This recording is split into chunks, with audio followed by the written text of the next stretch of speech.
కీర్తనల గ్రంథము 8వ సంకీర్తన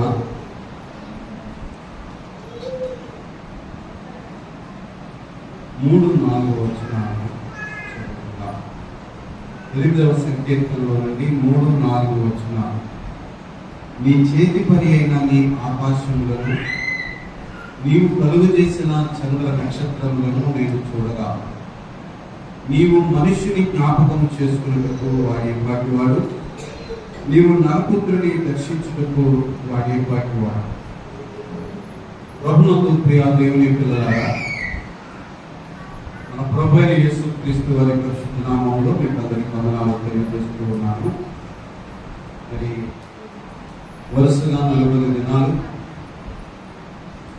యేసుక్రీస్తు ప్రభు శిలువను గురించి మనం ధ్యానం చేస్తున్నాము. మరి కొందరైతే సత్యమును గ్రహించి బ్రతుకుట క్రీస్తు కొరకు అనే ఒక బలమైన తీర్మానంతో దేవుని కుటుంబంలోనికి ప్రవేశించారు. సంఘంలో అనేక మంది యేసుక్రీస్తు నామమును విశ్వసించడం ద్వారా రక్షణ పొంది ఉన్నారు. చాలా మంది ఇంకా రక్షణ పొందని వారు ఉన్నారు. మందిరముతో సంబంధం కలిగిన వారు ఉన్నారు. కొందరైతే దేవునితో సంబంధం కలిగి ఉన్నవారు ఉన్నారు. దేవునితో సంబంధము మన ప్రభువైన యేసుక్రీస్తు వారి ద్వారా మనకి ఏర్పాటైంది. ఎందుకంటే మనమందరం ఎంత అపవిత్రులమో గత దినాల ద్వారా దేవుడు మనతో మాట్లాడారు. మా అపవిత్రత అంతా కూడా యేసుక్రీస్తు ప్రభువు స్వీకరించడం వల్ల, నా మురికి నా పవిత్రత ఆయన తీసుకున్న ద్వారా నన్ను నీతిమంతుడిగా తీర్చాడు. ఈ సత్యమును గ్రహించినటువంటి వారు ఉన్నపాటునే ప్రభునందు విశ్వాసం ఉంచి రక్షణ పొంది ఉన్నారు. ఈ సువార్త 2000 సంవత్సరాల నుంచి వినబడుతుంది. మన మందిరములో ప్రభువు మనకు మందిరం ఇచ్చినప్పటి నుంచి, సేవకుల్ని పంపినప్పటి నుంచి, పరిశుద్ధ గ్రంథం మన చేతిలో పెట్టినప్పటి నుంచి ఈ రక్షణ సువార్త వినబడుతూనే ఉంది. కొందరు గ్రహించారు, కొందరు గ్రహించలేదు, కొందరు నిర్లక్ష్యం చేశారు. ప్రియులారా, ఈ రాత్రి కొన్ని మాటల ద్వారా రక్షణ పొందిన వ్యక్తి ఏ విధంగా ఉంది, రక్షణ పొందిన వ్యక్తిలో ఉండే గుర్తులేమి. సాధారణంగా క్రైస్తవ సమాజం అంతా కూడా మేము రక్షణ పొందాము అనే భావంతో ఉంటారు. సాతాను కూడా వాళ్ళు ఏమంటాడంటే ఇది చాలులే అనే భావంలో పెట్టాడు. కాబట్టి అనేక మంది మేము చిన్నప్పటి నుంచి క్రైస్తవులు కదా, మేము రక్షణ పొందేశాము కదా, మేము ప్రభు బలలో పాలుపంచుకుంటున్నాం కదా అనే భావంతోనే చాలా మంది ఉన్నారు. దేవుడు మనతో మాట్లాడుతున్న విషయం ఏంటంటే, నువ్వు రక్షణ పొందిన వ్యక్తి అయితే గుర్తులేవి, నువ్వు రక్షణ పొందిన వ్యక్తులైతే నీ విధులు ఏమి, ఈ విషయాల గురించి ప్రభు మనకు తెలియచేయడానికి ఇష్టపడుతుంది. గమనించండి, మనం చదువుతున్న ఈ వాక్య భాగంలో పరిశుద్ధాత్మ దేవుడు దావీదు భక్తుల ద్వారా పలికించిన ఒక ప్రశ్న. అదేమంటున్నాడంటే, దేవా, నీ చేతి పనులను, ఆకాశములను, చంద్ర నక్షత్రములను, నీవు కలుగు చేసిన ఈ సృష్టి యావత్తును నేను చూడగా అని ఒక ఆలోచన. దేవా, నువ్వెంత మహోన్నతుడివి, నీ సృష్టిని గురించి ఆలోచన చేయగా ఆకాశములను, ఆకాశమున, ఆకాశములన, ఆకాశములు చాలా ఉన్నాయి, ఆకాశ మహాకాశములు అని కూడా రాసింది. వీటన్నిటినీ సృష్టించిన నీ గొప్ప ఉన్నత స్థానము, ఈ సూర్య చంద్ర నక్షత్రములను వీటన్నిటినీ కలుగు చేసిన విభం, నీ శక్తి, నీ ప్రభావము వీటన్నిటినీ ఆలోచన చేస్తే, ప్రభువా నీవు మనుష్యుని జ్ఞాపకం చేసుకోవడం ఏంటి? మనుష్యుని జ్ఞాపకం చేసుకోవడానికి అసలు వాడేపాటి వాడు? నరపుత్రుని దర్శించుటకు వాడు ఏ పాటి? నరపుత్రుడు అంటే మనం సాధారణంగా అంటాం నరమాత్రుడు, కేవలము నరుడు. ఈ నరమాత్రుడిని దర్శించడానికి, అయ్యా నీవు మహామహిమలో ఉన్నవాడు, సమస్తమును సృష్టించిన వాడు, నువ్వు సృష్టించిన వాటిని ఆలోచన చేస్తూ ఉంటే అవి మా దృష్టికి మా ఆలోచనకు అందనంత గొప్పవి. అలాంటి దేవుడు ఈ మామూలు నరులను, నరమాత్రుని నువ్వు అసలు జ్ఞాపకం చేసుకోవడానికి వాడు ఏ పాటి వాడు? ఏ స్థాయి వీడిది? ఇది అక్కడ ప్రశ్న. పరిశుద్ధాత్మ దేవుడు ఈ ప్రశ్న ద్వారా మనలో ఆ ప్రశ్న గుర్తిస్తున్నాడు. గమనించండి, నరుడు ఏ పాటి వాడు కదా? అదేనా అక్కడ చెప్పబడిన మాట? మనుష్యుని జ్ఞాపకం చేసుకున్నటకు మనుష్యుడు ఏ పాటి వాడు, నీవు నరపుత్రుని దర్శించుటకు వాడే పాటి వాడు. ఇది జవాబు. గమనించండి, ఏ పాటి వాడు అని అడిగినప్పుడు దాని అర్థం ఏంటి? అసలు ఏమాత్రము కూడా విలువ లేని వాడు. వాడిని జ్ఞాపకం చేసుకోవడం ఏంటి ప్రభు? ఎరుకులరా, ఇప్పుడు ఒక రూపాయిలో ఎన్ని పైసలు ఉంటాయి? ఒక రూపాయిలో ఎన్ని పైసలు ఉంటాయి? 50 పైసలు. ఎన్ని పైసలు? 100 పైసలు. ఒక రూపాయిలో 100 పైసలు ఉంటాయి. ఒక వ్యక్తి పోలీస్ స్టేషన్కి వెళ్ళి కేసు పెట్టాడు.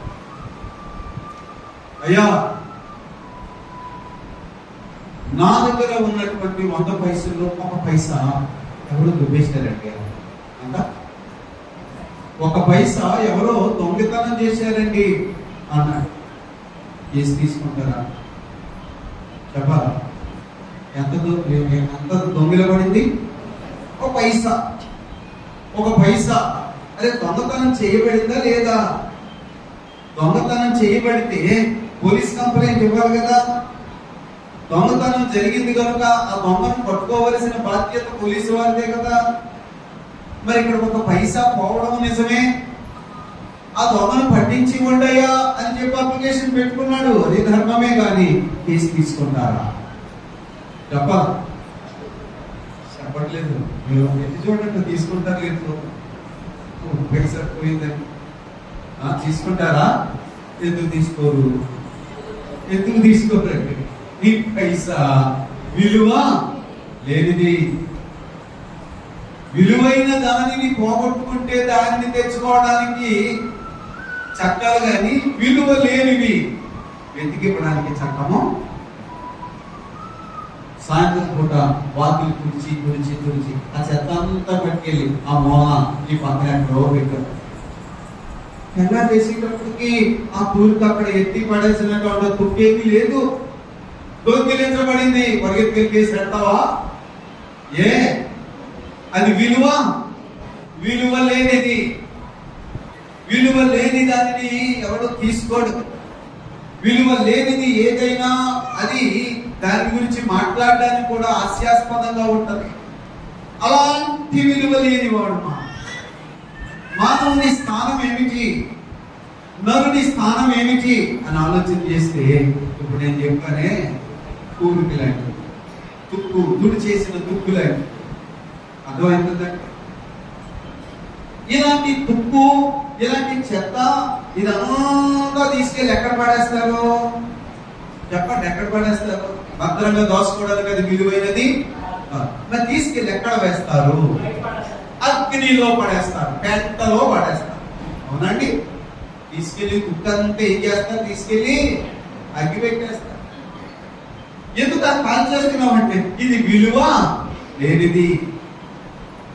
నరుని జ్ఞాపకము చేసుకున్నట్టు వాడే వాటి వాడనే ప్రశ్న ఎందుకు వచ్చిందంటే, నరుడు అనగా పాపము అంటినవాడు. పాపం అంటినవాడు. అరే అతడు దేవుని యొక్క పోలికలో చేయబడిన వాడయ్యా. ఏ పాటి వాడు? నువ్వు జ్ఞాపకం చేసుకోవడానికి వాడు ఏ పాటి వాడంటే దేవుడు అతని విలువ చెప్తున్నాడు. ఏమని? అతని విలువ.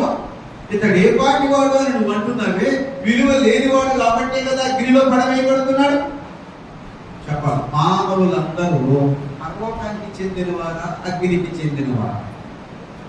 ఒకసారి చెప్పండి అందరూ. నరులు అందరూ అగ్నికి చెందినవారా, పరలోకానికి చెందినవారా?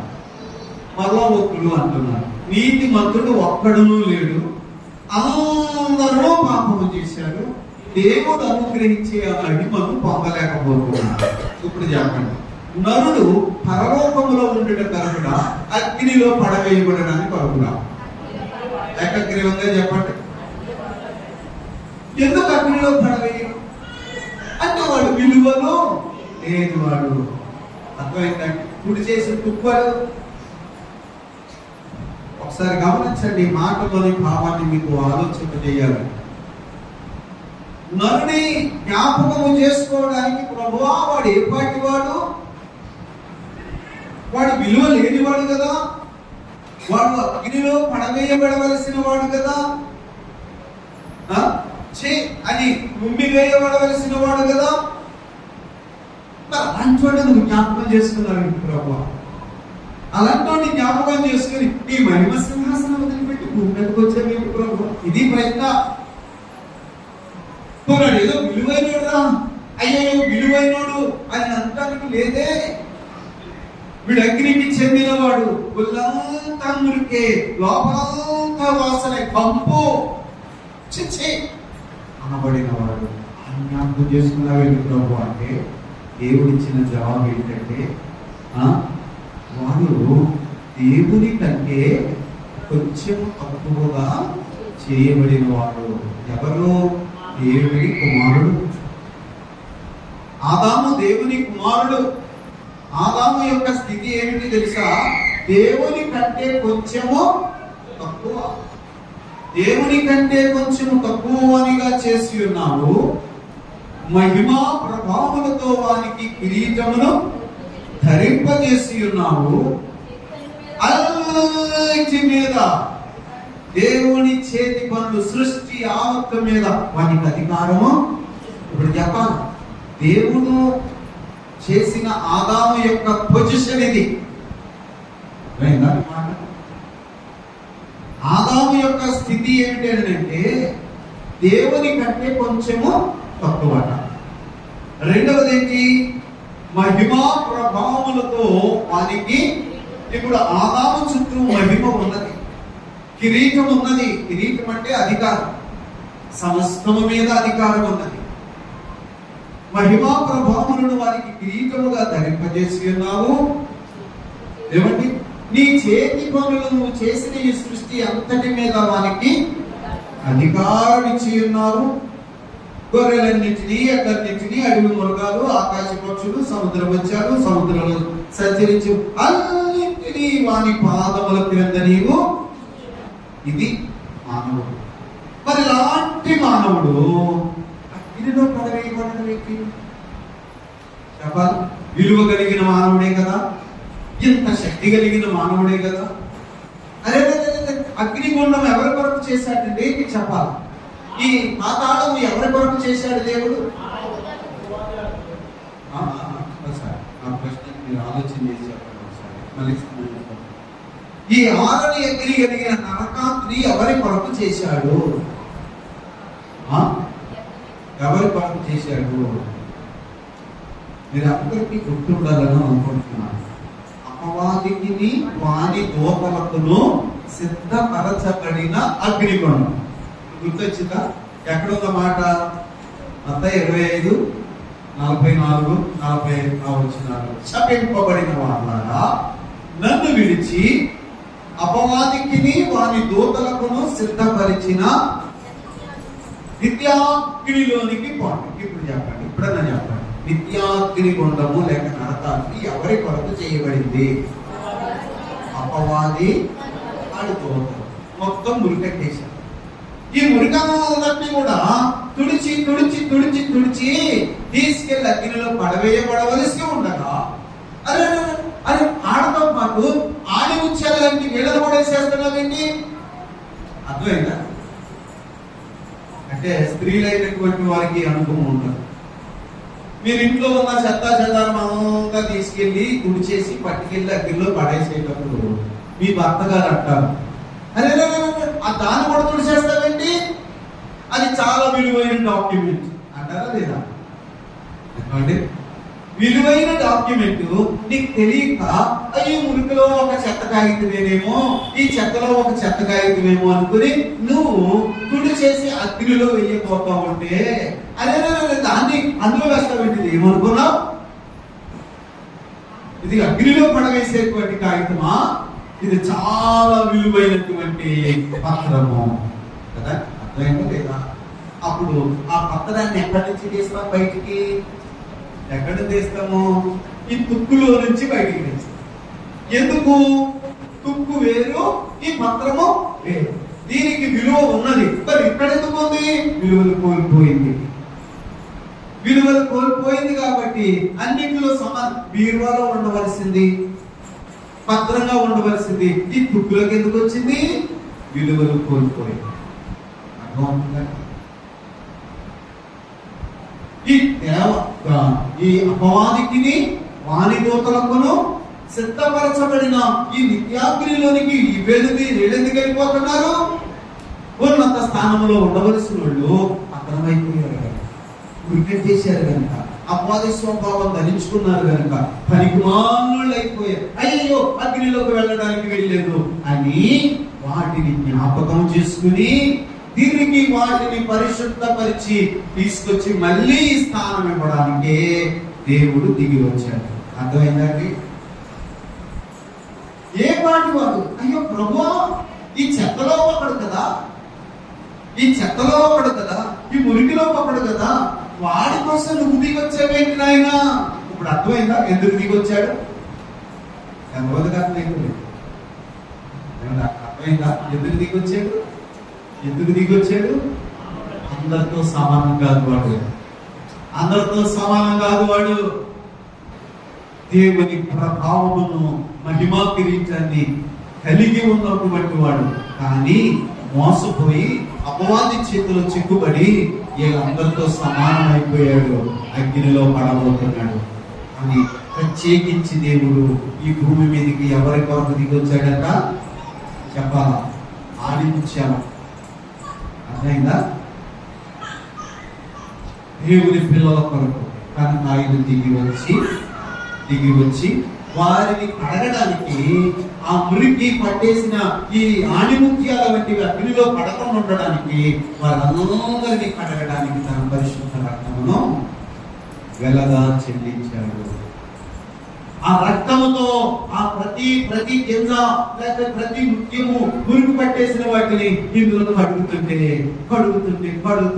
ఎలా ఉన్నాయి? మత్స ముడత కళంకము లేని వారిగా అయ్యో ఈ ముత్యాల అగ్నిలోకి వెళ్ళిపోయాడు. ప్రభు రాకపోయింటే మన గతి ఏమవును? అందుకు ఆయన ప్రేమించి వచ్చి మనందరినీ తీసుకుని తన రక్తంలో కడిగి మనకు ఒక ప్రత్యేక స్థానం ఇచ్చాడు, నీతిమంతులు.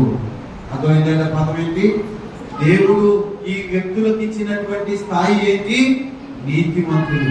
ఏమైతే పోగొట్టుకున్నామో ఆ రూపము మరలా ఇచ్చాడు, ఏమైతే పోగొట్టుకున్నామో ఆ అధికారం మరలా ఇచ్చాడు, అన్నీ ఇచ్చాడు. దేవుని పిల్లలు అంత గొప్ప భాగ్యం. రక్షణ అంటే ఏదో కథలు చెప్పుకుంటా వెళ్ళిపోవడం, లేదంటే వారం వాక్యం చెప్పుకుంటూ వెళ్ళిపోవడం, ఇలాగే కాలాలు అయిపోయాయో. పిల్లలారా, నిన్ను కడగడానికి ఆయన దిగి వచ్చాడే, నువ్వు స్వీకరించి కడిగి నీకు మళ్ళా ఆ స్థానం ఇవ్వడానికి ఆయన ఇష్టపడుతున్నాడే. ఈ సత్యము తెలియక చాలా మంది కేవలము కడగబడనటువంటి వ్యక్తులుగానే ఉండిపోతున్నారు. ఇప్పుడు నేను వాక్యంలో మీకు చెప్పబోయే అంశం ఏమిటంటే, కడగబడిన తరువాత నువ్వు కడగబడ్డావని రుజువు ఏంటి? కడగబడిన తరువాత నీ స్థితి ఏమై ఉండాలి? అర్థమైందండి? మొదటి మాట గుర్తుపెట్టుకోండి. మొదటి మాట మొదటి యోహాను పత్రిక 3వ అధ్యాయము మొదటి వచనం. యోహాను మొదటి పత్రిక. మనము అడగబడినటువంటి వాడు కదా, ఆయన రక్తములో యాక్చువల్ గా వీళ్ళందరూ కూడా అగ్నిలో వెళ్ళబోయేవారే. ఆయన వారిని వెతికి రక్షించాడు. అవునా? మనిషి కుమారుడి భూమి మీదకి ఎందుకు వచ్చినట్టు రాస్తుంది?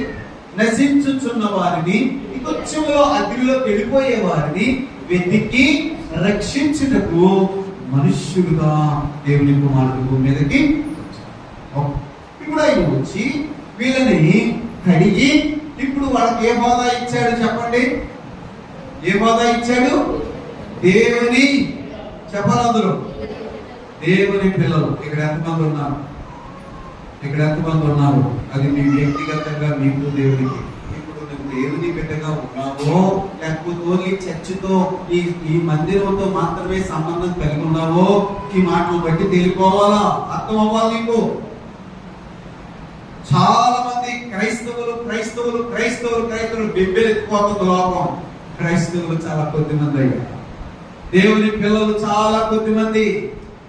ఆ కొద్ది మంది ఎలా ఉంటారో ఈ మొదటి వచనంలో ఒక మాటను మనం చదివితే, మనము దేవుని పిల్లలము అని పిలువబడినట్లు తండ్రి మనకెట్టి ప్రేమను గ్రహించిన చూడుడి, మనము దేవుని పిల్లలమే.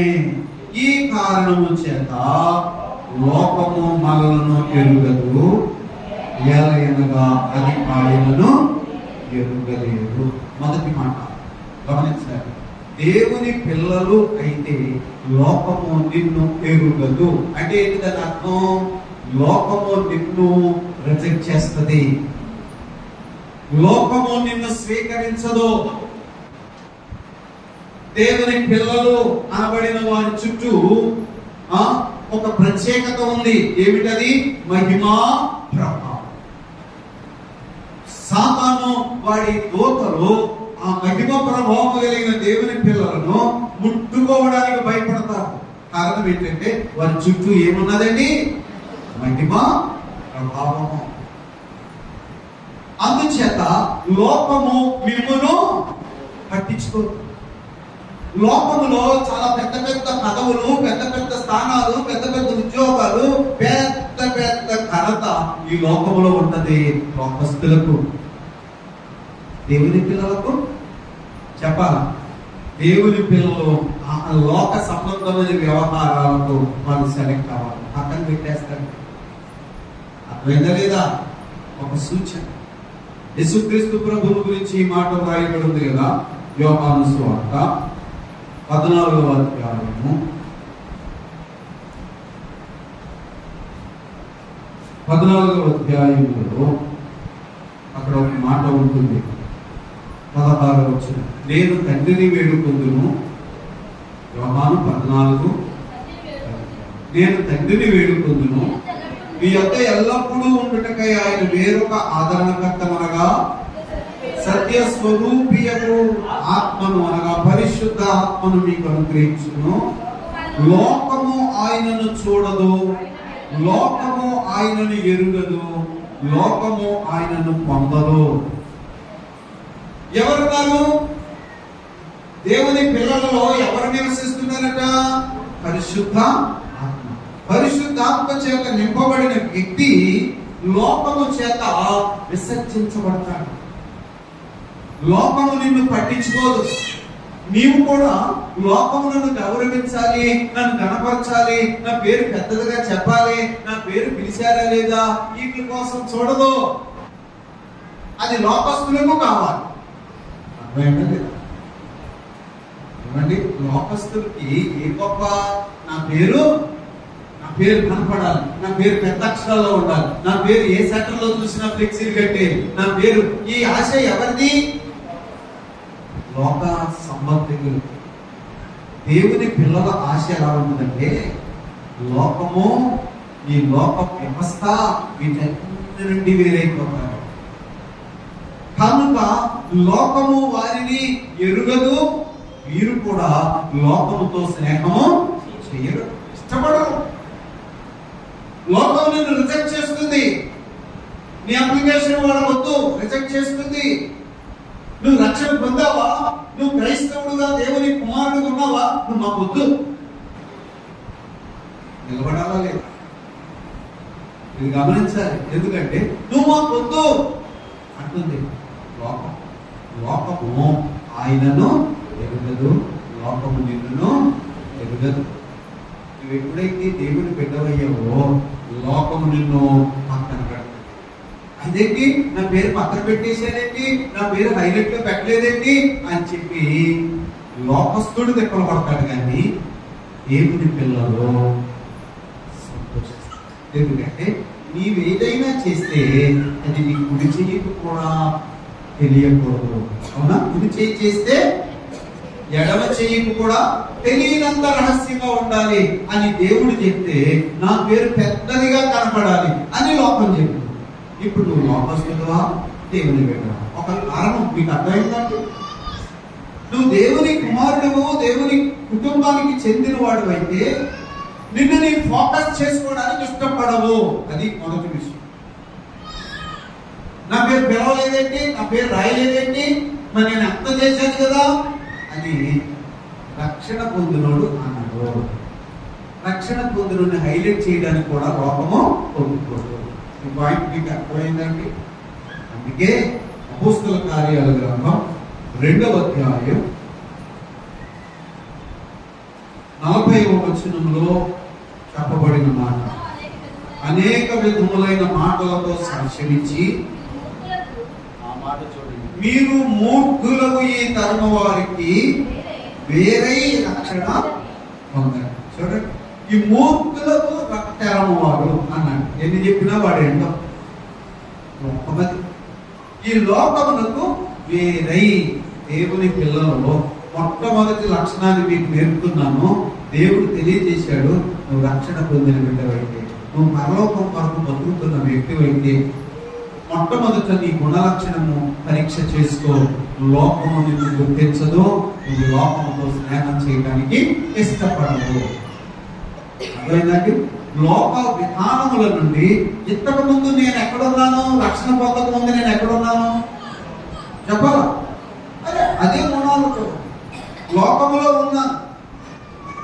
అపాధి పెట్టినటువంటి గుణలక్షణాలతో నన్ను నేను హెచ్చించుకున్నాను, నన్ను నేను గొప్పగా చెప్పుకున్నాను. నా పేరు ఉందా లేదా, నా సీట్ అక్కడ ఉందా లేదా, అదేంటి నా సీట్ అక్కడేసారేంటి, నా డొనేషన్ ఎంత కదా, నా పేరు ఆ లిస్ట్ లో ఉండాలి కదా. అప్పుడు లోకంలో ఉన్నప్పుడు ఆ మనసు అర్థమైందా? రక్షణ పొందావో లేదో నీకు అర్థమవుతుంది. ఎంత గొప్ప రక్షణ! నశించిపోతున్న నిన్ను నన్ను ప్రభు కడిగాడే.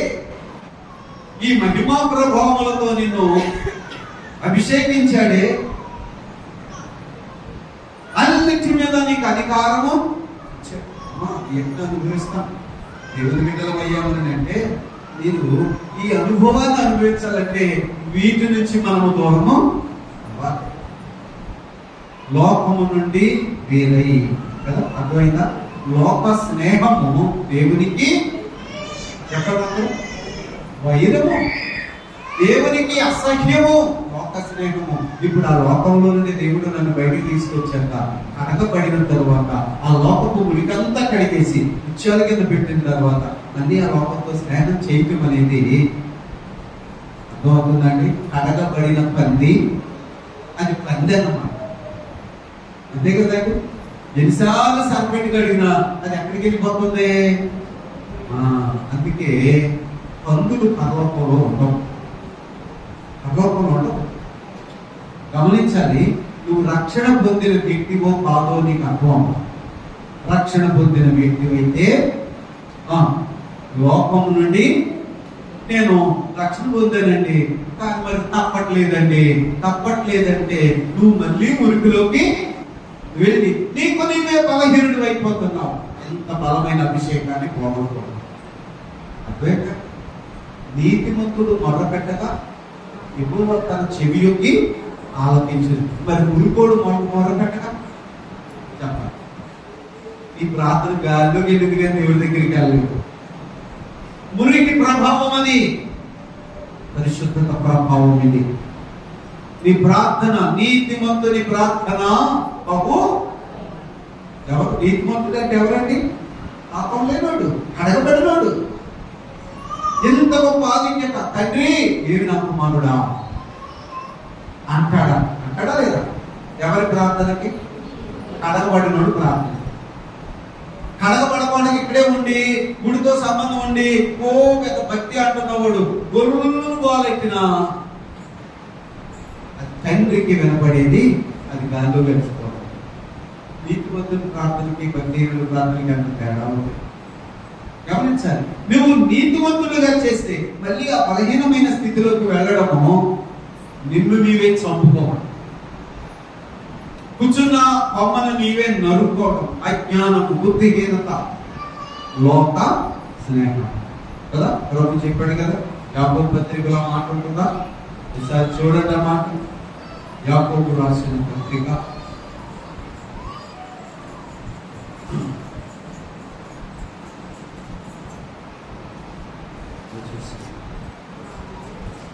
యాకోబు పత్రిక 4వ అధ్యాయం 4వ వచనం.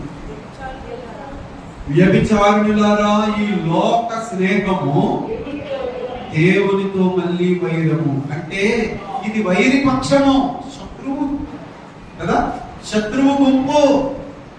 నేను మళ్ళా మెల్లిగా లాగేస్తాను వాడు చూస్తాడు కదా. మరి రక్షణను కాపాడుకోవడం అంటే లోక స్నేహం చేయకుండా, లోకములో కలవకుండా మనలను మనం ప్రత్యేకము చేసుకోవాలి. మొదటి విషయం మీకు అర్థమైందా లేదా? నువ్వు రక్షణ పొందిన వాడు ఏదైతే లోకములో కలవండి, గుడిగుడేనండి, అదేనండి, గుడిగుడిదే, ఆడే వ్యభిచారిణి కదా. దయచేసి నీతిమంతులుగా తీర్చడానికి నా ప్రభు ఎంత శ్రమ పడ్డాడో గత దినాల్లో జ్ఞాపకం చేసుకున్న నీవు గుర్తు తెచ్చుకో. ఎంత కష్టపడి నశించిపోతున్న నన్ను, ఆ పెంట్లోకి వెళ్ళిపోతున్న నన్ను తెచ్చుకుని కడిగి నీతిమంతులుగా చేసి తన కొట్టులో తన ఇంటిలో వేసుకున్నాడే.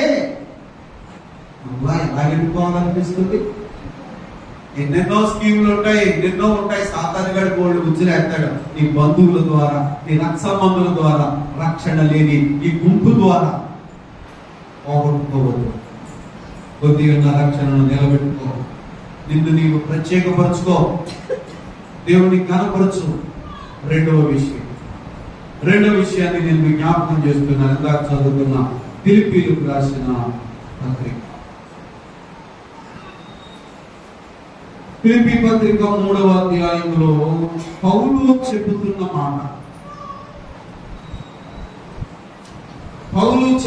మాట ఏమంటున్నాడు? పౌలు తను భక్తిని గురించి, తన యొక్క ఆధిక్యతను గురించి జ్ఞాపకం చేస్తూ 6వ వచనాన్ని మనం చదివాం. ఫిలిప్పీ 3:6.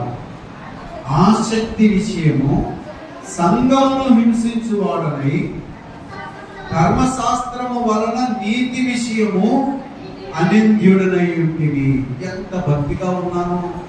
ధర్మశాస్త్ర ప్రకారంగా నేను నీతిమంతుడైపోవాలని నేనెంత ప్రయాసపడ్డానో. ఆ విషయంలో ఈ క్రైస్తవ సంఘాన్ని హింసించాను. ఇప్పుడు రక్షణకు ముందా, రక్షణ తర్వాత? రక్షణకు లోకము హింసిస్తుంది. లోకములో ఉన్నప్పుడు గమనించాలి, పౌలు ధర్మశాస్త్రంలో నిష్ణాతుడేమో గాని లోకంలో ఉన్నాడు కదండి. ఎక్కడున్నాడు పౌలు గారి ముందు? లోకంలో ఉన్నాడు. లోకంలో ఉన్నప్పుడు అతని భక్తి ఏమిటి? తన భక్తి ఏమిటి? సంఘాన్ని హింసించడం, ఎదుటి వారిని హింసించడం, ఎదుటి వారిని అవసరమైతే చంపేయమని ఆదేశం ఇవ్వడం. పూర్వము నేను దోషకుడను, హింసకుడను, హానికరుడను. ఇది అతని పాత జీవితం. మరి రక్షణ పొందిన తర్వాత, ఆ లోకములో నుండి వేరైన తర్వాత, కడగబడిన తర్వాత ఇప్పుడు అంటాడు 7వ వచనంలో చదవండి. అయినను ఏవేవి నాకు లాభకరములయుండునో వాటిని క్రీస్తు నిమిత్తము నష్టముగా ఎంచుకుంటుంది. ఈ పాయింట్ చాలా జాగ్రత్తగా గమనించాలి. రక్షణ పొందక ముందు అతనికి ఏవేవో లాభకరమైన వ్యవహారాలు ఉన్నాయి. ఉంటాయా లేదా? నా వ్యాపారం నాది, నేను నా పని నాది, నా ఉద్యోగం నాది, నా లక్ష్యాలు నావి, నా వ్యవహారాలు నావి. నేను లోకంలో ఉన్నప్పుడు ఆ సీటు నాకు చాలా లాభకరమైనది. అర్థమే కదా? ఆ సీట్ నాకు చాలా లాభకరమైనది. లోకం నన్ను ఏమి ఆకర్షించిందంటే సంపాదించు, పోగుపెట్టు, సంపాదించు. పట్టుకెళ్ళిదా, విడిచిపెట్టేదా? నాకు తెలియక ముందు అవునంటున్నాడు. వీటి కోసం నేను ఆతురపడి వీటిని సంపాదించుకొని ఎదుటి వారిని హింసించాను, దూషించాను, చంపేశాను. నానా రకాల మోసకరమైన పనులు చేశాను. ఎందుకంటే నాకు లాభము కావాలి. అవునండి? లోకస్తులు దేనికోసం తిప్పబడతారు సార్ చెప్పండి? లాభము కావాలి. లోకస్తులకు లాభము కావాలి. ఎక్కడ లాభము? భూమి మీద లాభము. లాభాలు సంపాదించాలి. ఎంత ఆస్తి కూడగట్టుకోవాలి. ఎక్కడ ఉంది నీ మనస్సు? లోకంలో ఉన్నది. లోకం నుండి వేరవ్వలేదు. గమనించాలి. లోకంలో నుండి వేరవ్వలేదు కాబట్టి నువ్వు గుళ్ళో ఉన్నావు, లోకాన్ని సంపాదిస్తున్నావు. పౌలు గారు అంటున్నాడు, ఇది వరకు నేను లోకంలో ఉన్నప్పుడు ఏవేవి నాకు లాభకరములో, నా వ్యాపారము నాకు ఇది వరకు లాభకరము, నా జీవితము లాభకరము, నా వ్యవస్థ లాభకరము, నేను చేసిన పనులన్నీ నాకు ఏమిటి లాభమని నేను ప్రయాసపడ్డా. ఏవేవి నాకు లాభకరములో ఇప్పుడు కొత్త జీవితంలోకి వచ్చాక అవన్నీ నష్టముగా. అంటే ఏంటి చెప్పాలి? ఉంచుకున్నాడా, గంటి పడేశాడు? నష్టం వచ్చి గెంటేశాడా, లాభం వచ్చి గెంటేశాడా? చెప్పాలి అందరూ. అయ్యో అదంత లాభం వచ్చిందని గెంటైతే ఎలా బతుకుతామమ్మా? పక్కకు సొత్తుగా అగ్నిలో పడిపోవడమే. పౌలు ద్వారా దేవుడు ఈ పాఠాన్ని మనకి ఎందుకు నేర్పాడు? నువ్వు రక్షణ పొందిన వ్యక్తివైతే చెప్పాలా? రక్షణ పొందిన వ్యక్తివైతే ఏవేవి నీకు లాభకరములై ఉన్నావో వాటన్నిటినీ దేని కొరకంటే వదిలేశాడు? చెప్పాలా? క్రీస్తు నిమిత్తం. అంటే క్రీస్తు ఏ కోరుకుంటున్నాడో దాని నిమిత్తం. క్రీస్తు అనే పదం దగ్గర ఇంకో పదం పెట్టుకోవచ్చు, నీతి నిమిత్తం. అవునా కదా? శాండము, పరిమాణము, అబద్ధమో ఏదో రకంగా బతికేసాం. తెలియదు. ఆ మునిగట్టిపోయిన నిన్నే కదా రక్తంతో కడుపు తెచ్చాడు. కడగబడిన నీకు మహిమా కిరీటములకు ధరింపజేసి ఆయన చేతి పనులన్నింటి మీద నీకు అధికారం ఇచ్చి నీకు ఒక ఉన్నత స్థానాన్ని ఇవ్వడానికి ఆయన నిన్ను ఎంచుకొని సిద్ధపరిస్తే ఏవేవి లాభకరములు ఉన్నాయో వాటిని మాత్రం ఉంచుకొని, అర్థమవుతుందా? వాటిని మాత్రం ఉంచుకొని భక్తి చేస్తున్నామని అంటే నీ కొమ్మ నువ్వే నరుక్కుంటున్నావు. రక్షణ పొందిన వ్యక్తి వేగు వదిలేస్తాడు. ఒకసారి చెప్పాలా? లాభకరములైనవి. అదేంటంటే లాభకరమైన వదిలేటివి ఏంటంటే ఈ భూసంబంధమైన లాభంలో మోసుకుంటాడు. నీకేమి కావాలో దేవుడు నీకు సమృద్ధిగా ఇస్తాడు. ఎందుకంటే ఇప్పుడు నువ్వెవరివే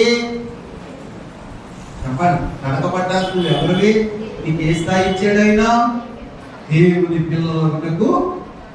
దేవుని పిల్లలు అయిన తరువాత నీకు లాభం ఇక్కడ, అక్కడ. ఎక్కడ లాభం కావాలి? పరలోకములో నీకు లాభము కావాలి. ఇక్కడ లాభాలు తెలియక వదిలిపెట్టే లాభాల కోసం, వదిలిపెట్టే పేరు కోసం నానాయాగి పడిపోయి దెబ్బలు పడ్డా ఉరికట్టేసిన నన్ను తీసుకుని ఆయన రక్తంలో కడిగి శుద్ధి చేసి విలువైన తలతలాడే ఉద్యాలుగా మనల్ని ఏర్పాటు చేసి ఇప్పుడు అన్నాడు, అయ్యా కుమారుడా, మళ్ళీ ఆ మురికిలోకి వెళ్ళకు. ఆ మురికిని సంపాదించుకోకు. అందులో అపవిత్రత ఉన్నది, అందులో మోసం ఉన్నది, అందులో శాపం ఉన్నది. విడిచిపెట్టే. సమూయేలు మొదటి గ్రంథంలో దయచేసి ఒకసారి ఆ మాట చూద్దాం. సమూయేలు మొదటి గ్రంథం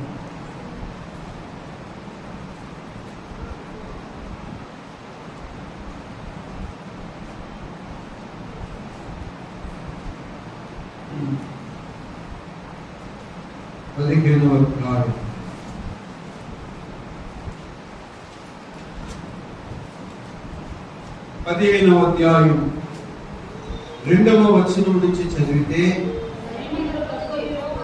దేవుడైన యెహోవా రాజైన సౌలు దగ్గరికి వర్తమానం పట్టుకెళ్ళమని సమూయేలుకు చెప్పాడు. ఏమన్నాడంటే, సైన్యములకు అధిపతి యెహోవా సెలవిచ్చినదేమనగా, అమాలేకీలనే జాతి వారు ఇశ్రాయేలీలైన నా ప్రజలకు ఏం చేశారో నాకు జ్ఞాపకమే. వారు ఐగుప్తులో నుండి రాగానే అమాలేకీలు వారికి విరోధులై మార్గమందు వారి మీదికి వచ్చింది కదా. కాబట్టి ఇప్పుడు నువ్వు రాజుగా అయ్యావు కదా, సౌలు నువ్వు పోయి కనికరింపక అమాలేకీలను హతము చేయొచ్చు. చూడండి, పురుషులనేమి, స్త్రీలనేమి, బాలులనేమి, పసిపిల్లలనేమి, ఎద్దులనేమి, గొర్రెలనేమి, ఒంటెలనేమి, గార్ధములు అన్నిటినీ హతము చేసి వారికి కలిగినంత పూర్తిగా పాడు చేసి నిర్మూలన చేయాలి. ఇది ఆజ్ఞ. ఏమండి, అమాలేకీలతో దేనిని వచ్చవద్దు, అంతేనా కదా. అమాలేకీలు నీకు శత్రువు అయినటువంటిది దేవునికి శత్రువు, అవునా? అమాలేకీలు దేవునికి స్నేహితులా? దేవుని ప్రజలను హింసించేవారు. ఇశ్రాయేలును, నా ప్రజలను హింసిస్తున్న అమాలేకీలను కనికరం లేకుండా మొత్తం సమూలంగా నశింప చేయాలి. ఇది సౌలుకి ఇచ్చిన ఆజ్ఞ. అర్థమవుతుందో లేదు? ఓకే, అలాగే ప్రభువా అని వెళ్ళాడు, జనంతో వెళ్ళాడు, సైన్యంతో వెళ్ళాడు. దేవునికి శత్రువులైనటువంటి ఈ అమాలేకీలు అందరినీ చంపేశాడు. బాగానే ఉంది. కానీ ఒక సంగతి చూద్దాము. అయితే ఒక మాట చదువుతాను. 12వ వచనం. ఉదయమున సమూయేలు లేచి సౌలును ఎదుర్కొనుటకు పోగా, సౌలు కర్మెలుకు వచ్చి అక్కడ జయసూచకమైన శిలను నిలిపి తిరిగి గిల్గాలుకు పోయిన సమాచారం విని, తరువాత అతడు సౌలు వద్దకు రాగా, సౌలు ప్రవక్తతో అంటున్నాడు, సమూయేలుతో అంటున్నాడు, యెహోవా వలన నీకు ఆశీర్వాదము కలుగునుగాక, యెహోవా ఆజ్ఞను నేను నెరవేర్చితిని అన్నాడు. అర్థమైందండి? సౌలు గారు దేవుడు చెప్పినదంతా చేసేశాడా లేదా? చేసేశాడు. నెరవేర్చితిని అని చెప్తే అప్పుడు సమూయేలు అన్నాడు, అలాగైతే నాకు వినబడుచున్న గొర్రెల అరుపులు, ఎడ్ల రెక్కెలు ఎక్కడివి? సమూయేలు గారు ఏమన్నాడు? నువ్వంతా నాశనం చేశానన్నావు, దేవుని ఆజ్ఞ నెరవేర్చానన్నావు, మొత్తం అమ్మా. ఈ మాట చదువుతుంటే అక్కడ స్టోరీ నీకు కూడా అర్థమైంది, నీకు కూడా వర్తించిందే. మరి దేవునికి వ్యతిరేకమైనవి అన్ని కూడా తీసేశాను ప్రభువా అంటున్నావు కదా. రక్షణ పొందాను, యేసునామములో బాప్తిసం పొందాను, మొత్తం అన్ని తీసేశాను ప్రభువా, చంపేశాను ప్రభువా. ఏదైతే నాకు విరోధముగా ఉన్నదో, ఏదైతే నీకు అసహ్యంగా ఉన్నదో వాటన్నిటినీ తీసేశాను ప్రభువా అని మనం అనలేదు. సౌలు కూడా అలాగే అన్నాడు, దేవుని ఆజ్ఞను నెరవేర్చాను అని అంటే, ఈ సమూయేలు గారు అన్నాడు, అలాగైతే నాకు వినబడుచున్న గొర్రెల అరుపులు, ఎడ్ల రెక్కెలు ఎక్కడికి? అందుకు సౌలు అన్నాడు, అమాలేకీల యొద్ద నుండి జనులు వీటిని తీసుకొచ్చారు. ఎందుకంటే నీ దేవుడిని యెహోవాకు బలులర్పించుటకు జనులు గొర్రెలలో, ఎడ్లలో మంచి వాటిని ఉండనిచ్చిరి, మిగిలి అని చెప్పేశారు. చెప్పాలి, అర్థమైందో లేదు? అన్నింటినీ చంపేశారా? కొన్ని ఉంచారు. ఎందుకు ఉంచాడట? దేవుడి బలి ఇవ్వడానికి నా కోసం కాదండి, నా కోసం కాదు, దేవుడికి బలి ఇవ్వడానికి చంపేయమన్నవి శత్రు సంబంధమైనవి ఉంచుకున్నారు లేదా? శపాలు ఉంచుకున్నారా? అదే మనలో దేవునికి వ్యతిరేకమైనవి కొన్ని ఉంచేసుకుని ఏ మెరగనోళ్ళలాగా ఉంచుకుంది. నీ మన దేవుడికి వినపడలేదు, వీళ్ళ ప్రార్థనలు దేవుడికి వినపడలేదు. దేవుడు చాలా కోపగించి ఈ దెబ్బతో సౌలు నా పదవి నుంచి తీసేసాడు. అదేనా ఉంచుకుని భక్త దేవునికి అసహ్యమైనవి ఈ లోక స్నేహము దేవునికి. మరి నువ్వు లోకముతో స్నేహం పెట్టుకొని నువ్వు పరలోక సంబంధిగా ఎలా చెప్పుకుంటున్నావు? దేవుడు చెప్పిన మాట లాభకరంగా ఉన్నాయనండి. ఈ గొర్రెలు ఎట్లు ఇవన్నీ కూడా మొదలెట్టినకు మంచి కొవ్వట్లు ఉన్నాయి, కొంచెం లాభంగా ఉన్నాయని ఉంచానండి. దేవుడికి ఇష్టమా? బలి పని చేసేవయ్యా, చదువు నాకే రాలేదు ఇలాంటి ఆలోచన అంటాడు అనుకున్నాడా? తీసిపడేయండి అలాంటి చూసులో వంశోత్తు తీసి దావీదుకి ఇచ్చేసినాడు దేవుడు ఆ సింహాసనాన్ని. అర్థమైందండి? ఎందుకు తీసివేయమన్నవి ఉంచుకుని భక్తి చేసుకున్నాడు. వాళ్ళ గమనించాలి, రక్షణ పొందిన నీకు రెండవ మాట దేవుడు జ్ఞాపకం చేసుకున్నాడు. ఏవేవి లాభకరములై ఉన్నావో వాటన్నిటిని ఎందుకు తీసేయాలంట చెప్పాలా? నీతి నిమిత్తము, క్రీస్తు నిమిత్తము. అనుకోదగా అర్థమైంది మాట. నీతి లేదు, ఏమీ లేదు. నీతి లేదా? ఇప్పుడు నువ్వు నేర్చుకునే సబ్జెక్టే అది. ఇంతవరకు నువ్వు లోకంలో ఉన్నప్పుడు నీతి అనే పదము నీకు అవుట్ ఆఫ్ సిలబస్. అవునా కదా? సిలబస్ లో లేనటువంటి ప్రశ్న నీ ప్రశ్న పత్రంలో పరీక్షలో వచ్చింది అనుకోండి. ఇప్పుడు పరీక్ష రాస్తున్నాం, విద్యార్థులు పరీక్ష రాస్తున్నారు. ఆ పరీక్షలో వచ్చిన ప్రశ్నలన్నీ నీ సిలబస్ లో వస్తాయా? లేకపోతే ఆ సిలబస్ లో లేదు వచ్చింది అనుకో, వెంటనే నువ్వు చెప్పాలి. నువ్వు అడుగుతావా లేదా? సార్ ఇది సిలబస్ లో లేని ఆ క్వశ్చన్ ఏదో రాసేరా, ఏదో రాసేరా, ఏదో ఏం రాయాలి?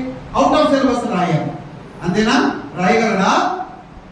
నువ్వు చదివింది ఏంటి, నువ్వు రాయడానికి సిద్ధపడింది ఏంటి, నువ్వు ప్రాక్టీస్ అయ్యింది ఏంటి, సిలబస్ లో ఉన్నది. అవునా కాదు? ఇప్పుడు ఈ సిలబస్ లో ఉన్నటువంటిది రక్షణ పొందిన వారి సిలబస్ లో ఉన్నదాని పేరేంటో తెలుసా? నీతి. చెప్పాలి. రక్షణ పొందిన వారి జీవితంలో వాడు నేర్చుకోవలసిన సిలబస్ పేరేంటండి? నీతి, పరిశుద్ధత. ఆ నీతి నిమిత్తము ఏదైనా పక్కన పెట్టాం, అది రక్షణ పొందినాడు. అప్పుడు నీ రక్షణ కొనసాగించుకోగలం. ఇవాళ ఏదో పేరుకు క్రైస్తవులుగా ఉంటే ఈ కార్యక్రమాలన్నిటి వల్ల నీకే ప్రయోజనం ఉండదు. మాట అర్థమైందో లేదు మీకు అర్థం. ఏమండి? పౌలు గారు ఇది వరకు సౌలుగా ఉన్నప్పుడు అతని సబ్జెక్ట్ నీతి కాదు, అతనికి నీతి తెలియదు. క్రీస్తుకు వేరుగా బతుకుతున్న క్రైస్తవులకు నీతి తెలియదు. ఆ నీతి అంటే ఏంటో వాడికి అవుట్ ఆఫ్ సిలబస్, వాడికి అర్థం అవ్వదు. పొద్దున్నే లేచి అర్థం చేసుకున్నానా, పొద్దున్నే లేచి వాక్యం చదివేసుకున్నానా, నేను ఏదో భక్తి కార్యక్రమాన్ని కొంచెం చేసేసుకున్నానా. ఇప్పుడు అన్ని చూడండి, పొద్దున్నే లేచి మడి పెట్టేసి కంట కొట్టేసి ఆ నీళ్ళు ఎలా చేయాలి, ఇలా చేయాలి, ఆయన చేస్తాడు, వీళ్ళు ఎలా చేస్తాడు. సిలబస్ ఏంటి చెప్పండి? చెప్పాలి. నువ్వు రక్షణ పొందిన వ్యక్తివైతే, రక్షణ పొందిన వ్యక్తివైతే నీ సిలబస్ ఏంటి? నీతి. నీతి కొరకు ఆకలి తప్పులు, నీతి కొరకు ఏదైనా వేసుకుంటావు, నీతి కొరకు ఏంటంటే ఈ నీతే నా ఆస్తి, ఈ నీతే ఆస్తి. ఇది వరకు పౌలు గారి ఆస్తి ఏంటి? లోక గౌరవము. లోకంలో గౌరవము, లోకంలో పెద్ద పేరు, లోకంలో డబ్బు, లోకంలో ఆస్తులు, లోకంలో ఇప్పుడు ఇవన్నీ కూడా పౌలు గారికి లాభకరంగా ఉన్నాయి. కానీ ఇప్పుడు అవన్నీ కూడా అతనికి అవసరమా? ఎందుకంటే ఇప్పుడు ఆయన కొత్త సిలబస్ లో జాయిన్ అయ్యాడు. క్రీస్తు క్రీస్తు బిడ్డగా జాయిన్ అయ్యాడు. ఇప్పుడు ఇక్కడ ఈ రక్షణ పొందిన నీవు, తెల్ల బట్టలు వేసుకున్న నీవు, ప్రభువులో బాప్తిస్మం పొందిన నీవు, ఎస్ నువ్వు రక్షణ పొందావు, కుటుంబంలోకి వచ్చావు, ధన్యుడివి, ధన్యురాలివి. నీతి నిమిత్తమే బాధపడడం, అంతేనా కదా? నీతి నిమిత్తమే బ్రతకడం. నీతి నిమిత్తము బ్రతకని క్రైస్తవులందరూ సిగ్గుపడతారు. అంటున్నాడు చూడండి మాట, దయచేసి ఈ మాట చూద్దాము. ఫిలిప్పీ పత్రిక 3వ అధ్యాయము 7వ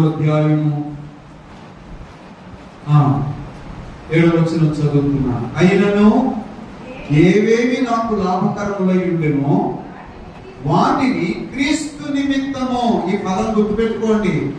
దేనికోసం వదిలేసావురా చెప్పాలా? అది ఎంత మంచి పోస్ట్, దేనికోసం వదిలేసావు? ఆ సీటు వాల్యూ తెలుసా?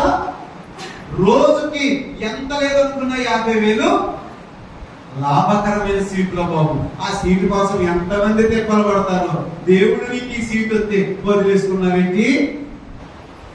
లేదా రక్షణ పొందిన వ్యక్తి లాభకరమైనవి, దైవ విరోధమైనవి విడిచిపెట్టేస్తాడు. క్రీస్తు నిమిత్తము దీనిని నష్టముగా, క్రీస్తు నిమిత్తం అంటే అర్థమైందమ్మా పదం? దేవుని మాటను నెరవేర్చు నిమిత్తము, ఆయన ఆజ్ఞలను నెరవేర్చు నిమిత్తము, క్రీస్తుతో నేను ఉన్నత స్థానములో ఉండు నిమిత్తము ఏవేవి లాభకరములై ఉన్నావో వాటినన్నిటినీ నేను నష్టముగా, నాకు అవసరం లేదు. 9వ వచనం చూడండి. క్రీస్తును సంపాదించుకొని ధర్మశాస్త్ర మూలమైన నా నీతిని కాక యేసు క్రీస్తు నాకు అనుగ్రహించిన ఆ నీతిని నేను పొందాలని. 10వ వచనం. ఏ విధము చేతనైనను మృతుల్లో నుండి పునరుత్థానము పొందాలని, ఆ పునరుత్థాన బలాన్ని నేను ఎదగాలని, యేసు క్రీస్తు శ్రమలలో నేను పాలివాడను నిమిత్తము సమస్తమును నష్టపరుచుకొని పెంటతో సమానముగా. ఇది వరకు అది అతనికి ఎలా కనబడింది? అవకరంగా. ఇప్పుడు ఎలా కనబడుతుంది? అది నిన్నదాకా ఎంత గొప్పగా కనబడింది, వాళ్ళ పెట్టలాగా కనబడదు. ఎంతకంటే గొప్పది దొరికింది నాకు. అర్థమైందా లేదా? ఎంతకంటే విలువైనది ఎవరైతే దాన్ని పొందుకున్నారో వారు రక్షణ పొందినారు. దేనికోసం వదిలేయాలండి ఇది? ప్రైవేట్ ఉద్యోగం వదిలేసేవారా? గవర్నమెంట్ పోస్ట్ వచ్చింది అందుకు వదిలేశారు, అంతేనా కదా? ఈ నిమిత్తము దీన్ని వదులుకున్నాను, క్రీస్తు నిమిత్తము దీన్ని వదులుకున్నాను, నీతిగా బతకడం నిమిత్తము దీన్ని వదులుకున్నాను. అది క్రైస్తవ జీవితము, అది రక్షణ అనుభవము. లేదో అందులో ఇందులో బాప్తిజం పొందావా? రక్షణ పొందేశావా? పొందేశాం ఎస్ అని అనుకోవడం, ఇది లేకపోతే అది వ్యాపకం. వేరైందా లేదా? నూతనంగా బాప్తిజం పొందిన వారి గురించి కాదు ఈ మాటలో. ఎప్పుడో బాప్తిజం పొందేసి కూడా లోకముతో స్నేహంలో ఉన్నవారు అతివారులాగా మీరు కూడా ఒక్కసారి ఆలోచన చేసుకొని ఈ చెత్త వదలకుండా పరలోకం ఎక్కడ? అర్థమైందా లేదా? మారు మనసు పొందుదా. 3వ మాటను ఒకటి నేను మీకు చెప్తాను. సమరయ స్త్రీ ఆమె ఏం చేసింది? యోహాను సువార్త 4వ అధ్యాయంలో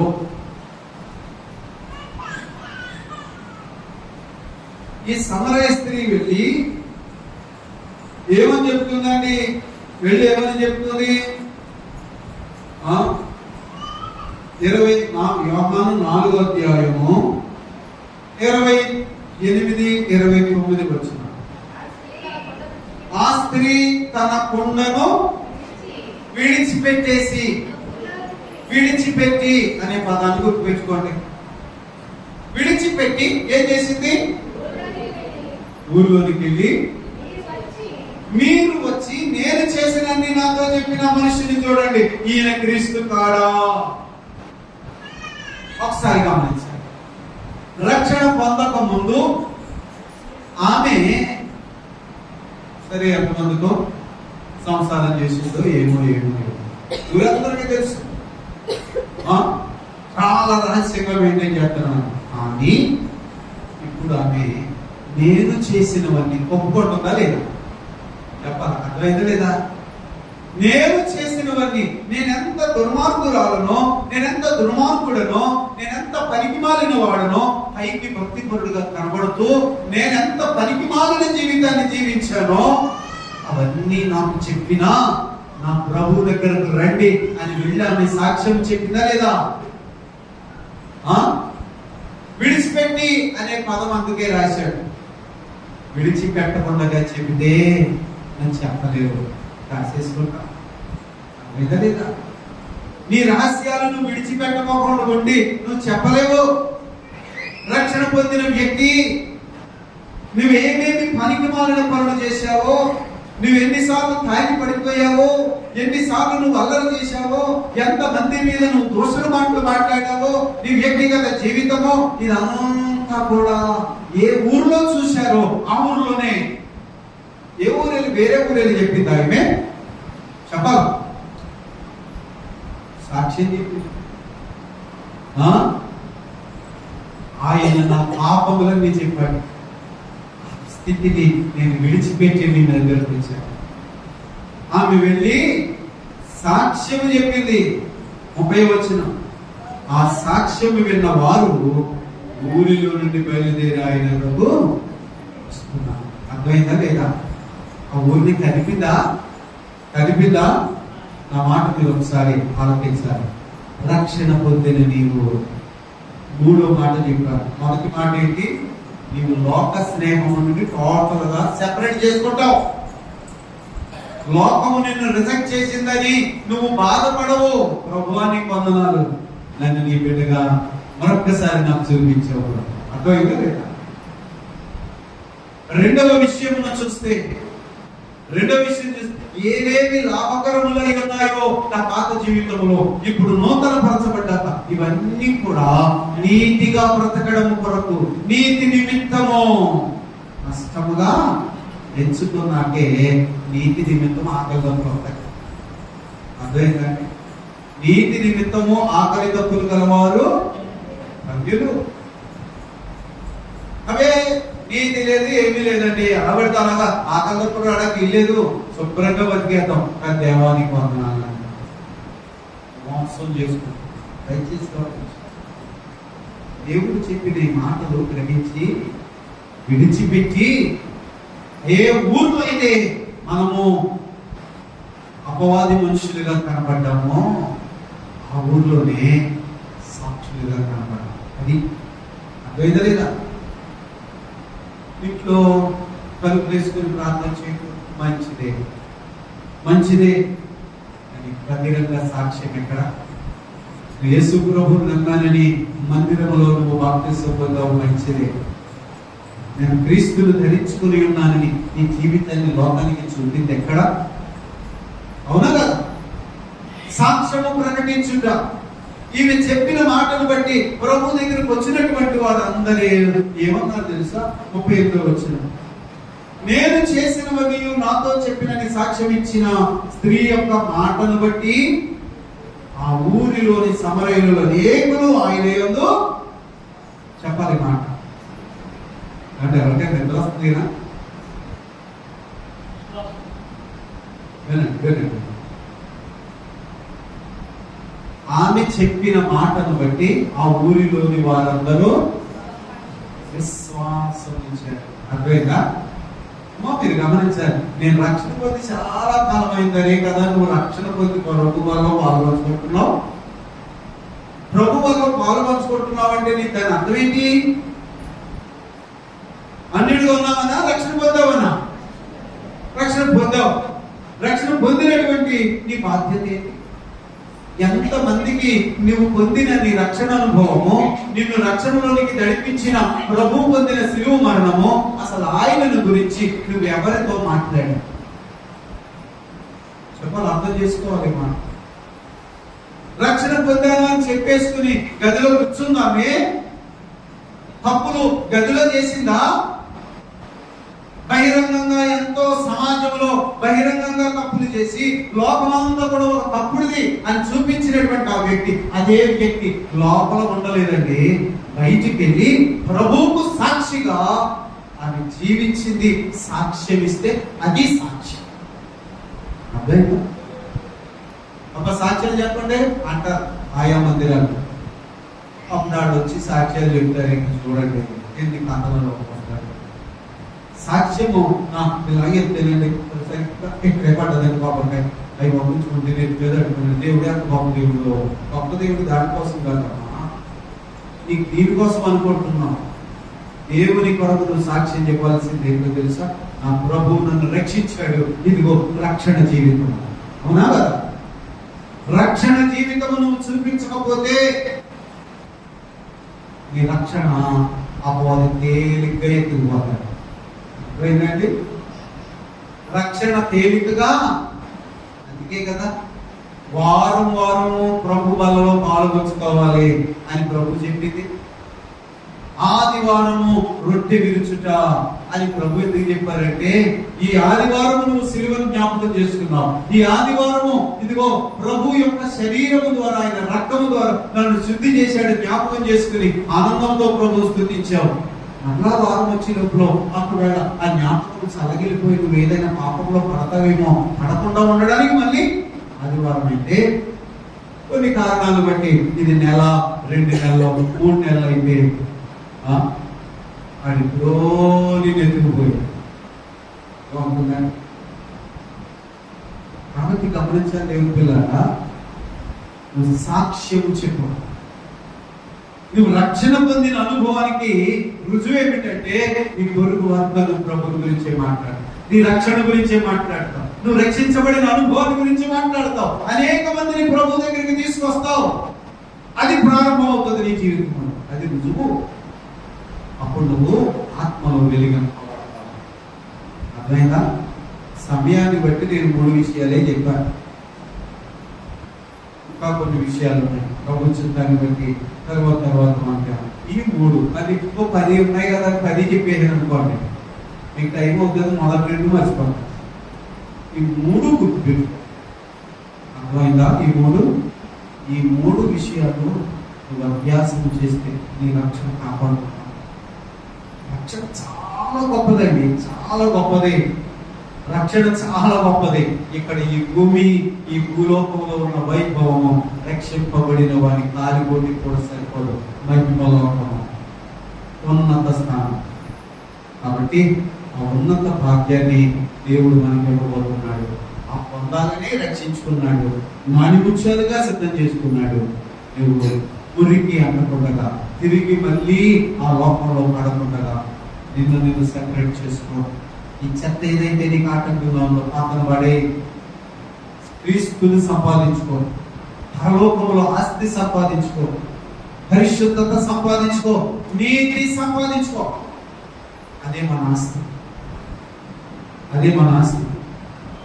కాబట్టి గుర్తుపెట్టుకొని మనం సెపరేట్ చేసుకుంటూ మన నోటి నుండి అనునిత్యము ప్రభువుని గురించిన మాటే ముసలమ్మ ముచ్చట చచ్చిపోతాయి, అది లోపము. ఇక్కడ నుంచి ప్రభు కొరకే నువ్వు మాట్లాడతావు, ప్రభువుని గురించి పక్కడికి చెబుతావు. ప్రతిరోజు నువ్వు ప్రభువును ప్రకటిస్తూనే ఉంటావు. ఈ అనుభవాలు నీలో ఉంటే నిశ్చయముగా నీ రక్షణను కొనసాగించుకోగలుగుతావు. అపవాది నేను ముట్టలేడు. నాకు మా ప్రభావాలతో నీ కిరీటము ధరింప చేయబడుతుంది. దేవుని పరిశుద్ధ వాక్య భాగము మనం దీవెనకరముగా అనుగ్రహించి ఆశీర్వదించిన గాక. ఆమేన్. రెండు ప్రార్థన చేసుకుందాం.